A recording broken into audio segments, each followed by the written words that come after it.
Hey fam, I'm a Malaysian born and raised in Malaysia. This is my wife Rachel. She is an American and she's lived in America her whole life, but I've done my part. I've brought her back to Malaysia so many times now. And each time that I've gone, I've experienced a new and different culture shock. And today, I just want to share a few of my favorite ones with you guys. So one big culture shock for me was bargaining. And this was usually done at a place like Petaling Street or the Morning Market or at Pasar Pagi. And I am the world's worst bargainer, but somehow I married the world's best bargainer. The first trip to Malaysia, I will remember it till the day I die. I was there, and my sister and her best friend were also there with us. It was so fun. So 3 American girls and 1 Malaysian guy at Petaling Street. And we had asked for this little trinket. It was like a Petronas Towers, right? Something. And you guys already know that with 3 white girls, the bargaining challenge is even more difficult. So Logesh is going back and forth with the shopkeeper, and they're going back and forth, and they're switching between English, Malay, English, Malay. So I'm catching most, but not all of it. And at one point, Logesh is telling him, if I pay you that price, I will not have money left to feed my guests. I bring my guests all the way from America, and now they will starve because of you. I had to pull out all the points. We needed that item. He wasn't budging, so. Oh my gosh. So needless to say, Logesh won that bargain. But every time I have tried to bargain, it has ended miserably. So I do like fixed prices here in America, and my version of bargaining is couponing and finding good sales. And I think another big difference is food. That honestly could be a whole vlog in itself, but here are a few of my favorite culture shocks with food. First one being, Malaysians are huge foodies. Like, I have never met a Malaysian that is not a foodie. And one thing that shocked me was that people would drive an hour or two just to eat one specific dish, like nasi kandar. There's one place. You have to try the best, try the different ones. We have to do it. And then just drive back home. Like, that was it, just to eat the one food. Like, blows my mind.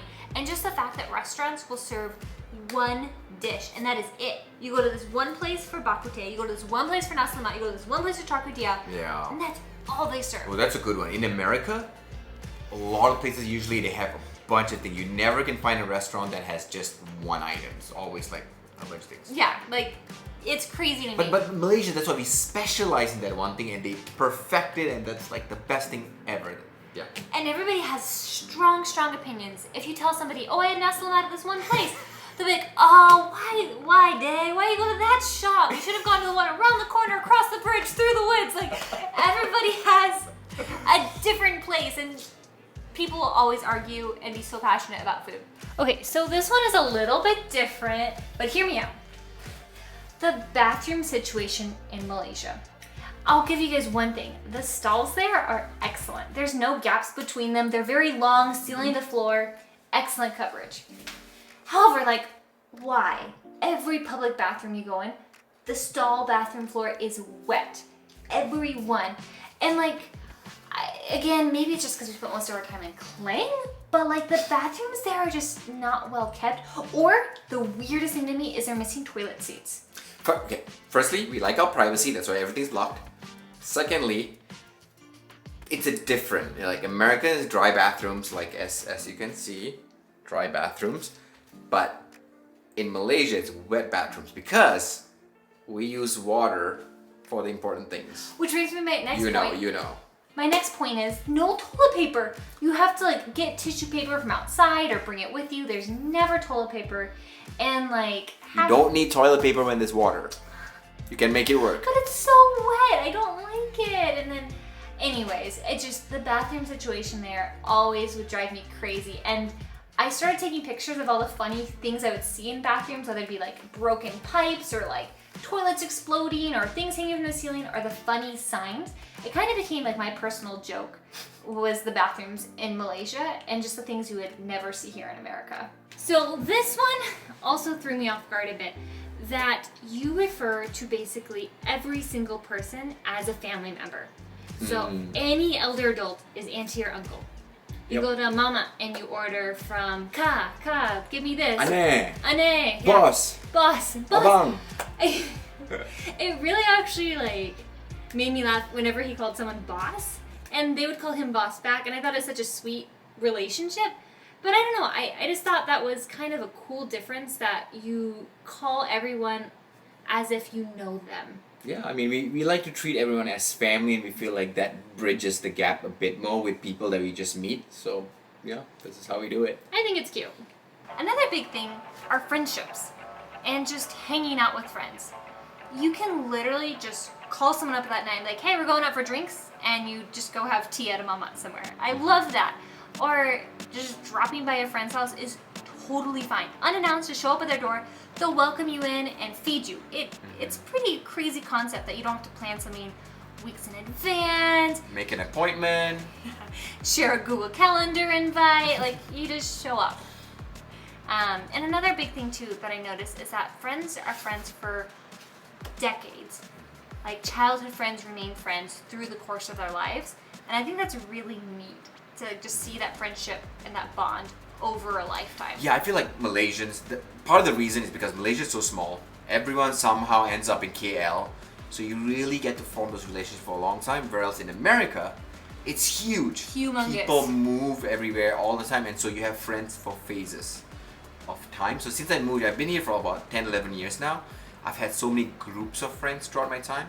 Whereas in Malaysia, my friends have been exactly the same. Another thing I noticed that was different were family units. How multiple generations would be living in the same home. Up to 3 to 4 generations under one roof.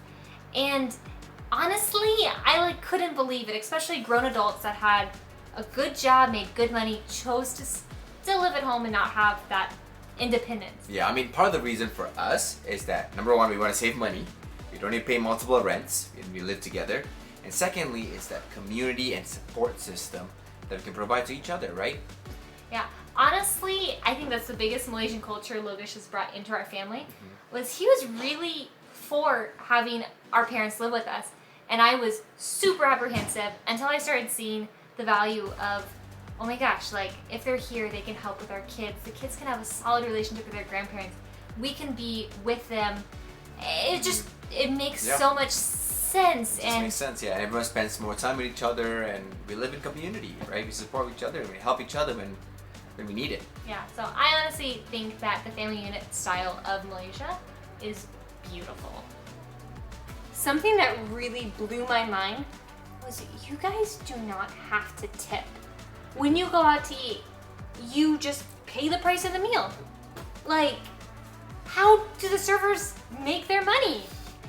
Like, the price you see is the price you get. Yep, absolutely. One time, actually, we were in Malaysia and we tried to tip. We had however much change left over, and we tried to give it to the lady who was helping us. And she left, and she came back, and she's like, I'm so sorry, I can't accept this. And to me, that was like, what in the world? If you did that in America, they would run with your money. They would not look back. Yeah, in Malaysia, it's like, the concept is basically like, you pay for what you get, right? So you don't give anything more than that, you don't give anything less, obviously, but that's what you came here to pay for, and that's it. That's final. So that was a huge difference, and like any server can help you. It doesn't have to be one specific server assigned. Yeah. Like multiple ones will come, you can call anyone versus just having one person assigned that you tip. Yeah, which I kind of don't like it in America because you constantly have to wait for this one person. But in the end of the day, you have to tip this person who've already built a relationship with you, and you're guilty because you have to tip. Yep. That's all guilt driven. I don't know if I should call this a culture shock or pet peeve. But you guys, outside of Malaysia, it is hot. Hot, hot, hot. I don't really mind that. What I do mind is that as soon as you go into a shop, a store, a mall, the AC, or the aircon, is freezing cold. Like, blasting, blaring cold. We Malaysians, we love the cold. We love the cold so much, we just hate the heat. I think because it's so hot that we have grown up hating the heat so much that we just love the cold. It's the opposite here in America. It's the opposite. It's We flipped. like to be warm and cozy. They love to be warm, they hate the cold. They are like fighting the cold constantly. Depends on where you live, but yes. But the frustrating thing is that outside it's hot, so you're wearing, shorts and a t-shirt, but inside it's cold and you feel cold. So I would bring a sweater with me everywhere we go. In Malaysia. So yeah, big culture shock here. There's less of a climate change between inside and outside. Another thing that took me by surprise was how friendly everybody is with kids. Like strangers' kids. I will never forget, we were with his nephew and we went to this one shop around the corner, did not know the people, and the worker there was like kissing his nephew's head. And this was pre-COVID, but I could not wrap my mind around the fact that the stranger was kissing his baby nephew's head. Yeah. If you try that in America, to hold, kiss, touch a stranger's baby, Don't do that. you actually might have the police called on you. Yeah. Like, Someone may call the police. You could get in trouble. yeah, it is so different, the level of interactions with other people's kids. Yeah, and I mean, part of the reason I think is because Malaysians, they love children. Like everywhere you go, children's like it's important. They encourage families when they see you with children. They're like, oh yes, they want to love on you. And secondly, it's just that sort of like that community camaraderie that you have among people with the abang, ane, and all that. So everyone's almost like family. So when you see someone, you see kids like, hey, we're your friends, your family, like immediately. And that's how, again, you build relationships with people in Malaysia. Don't do that in America. Actually, we know of a friend who did that and got in a lot of trouble. So don't do it. Don't do that. Another thing that took me by surprise were how ginormous your shopping malls are. Like story upon story upon story, and so many shops. Like I feel like you guys live at the mall. Another surprising thing to me is how you guys are so innovative with how you use banana leaves. Like you order a plate of char kway teow, there's a banana leaf under it. You order a meal called banana leaf meal, banana leaf under it. You order nasi lemak bungkus, banana leaf wrapped in it. Like, guys, the obsession in the use of banana leaves is kind of brilliant. Yeah, exactly. It's not innovative. It has a reason. Banana leaf aroma seeped into food is so good that now I'm starting to do that here a little bit more and more, and it's the best. Yeah, the obsession. Such an obsession. And you guys, for this one, I understand Malaysians love spicy food. I get it. It's great. But like, the need to make everything spicy is just questionable. Like, here is a nice pile of fruit. No, must make a rojak. Must add spice to it. Here is this nice thing of noodles. No, must have chili padi with it. Like, everything you make spicy. I mean, it's spicy, don't get me wrong, but it's not like very, very spicy. Ooh, nope, it's spicy. We love spice and we gotta make everything spicy, and also we want to cater to everyone. So even the non-spicy stuff, we serve with a little side of something, something spicy. So for those who love the spicy. I love spicy, but I don't need everything in my life to be spicy. So yeah, those are the main culture shocks I've experienced. But you guys, is there something I'm missing here? Like something I have not experienced yet that is going to shock me on one of my future visits to Malaysia? Please warn me and leave it in the comments down below. Please.